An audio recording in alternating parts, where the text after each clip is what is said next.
នល្បីខ្ទោខ្ទីប្រាសាទកម្ពុជាគេគ្រប់គ្នាស្គាល់ស្ញប់ស្ញែងមានក្បាច់រចនាតាក់ភ្នែកតាក់ចិត្តក្រៃលែងអ្នកកុំប្រជែងពងរត់ចេញពីទ្រូងខ្ញុំចៅចិត្តឬសា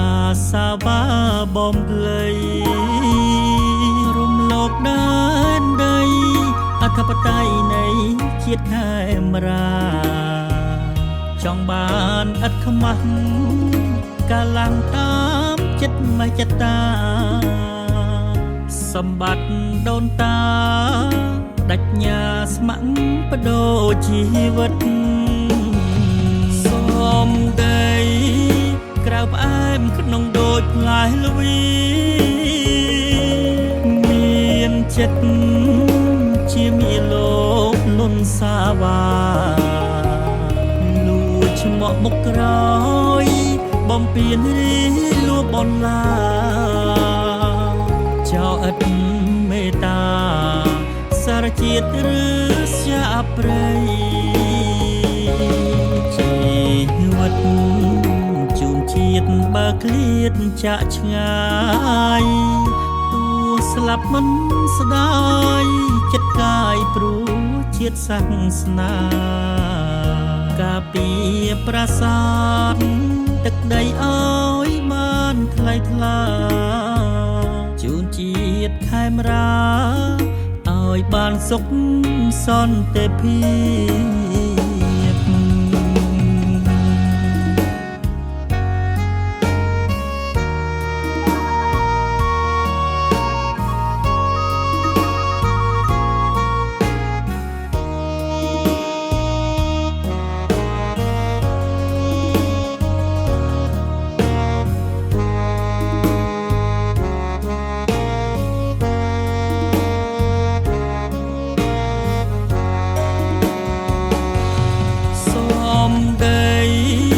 ក្រៅផ្អែមក្នុងដូចផ្លែល្វីមានចិត្តជាមាលោកលុនសាវ៉ាលួចឆ្មក់មុខក្រោយបំពេញរីលួបនឡាចោឥតមេត្តាសារជាតិឬស្យាប្រៃ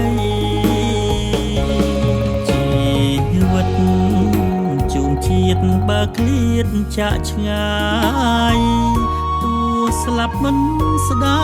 យចិត្តកាយព្រោះជាតិសាសនាការពារប្រាសាទទឹកដីឲ្យបានថ្លៃថ្លាជូនជាតិខេមរាឲ្យបានសុខសន្តិភាព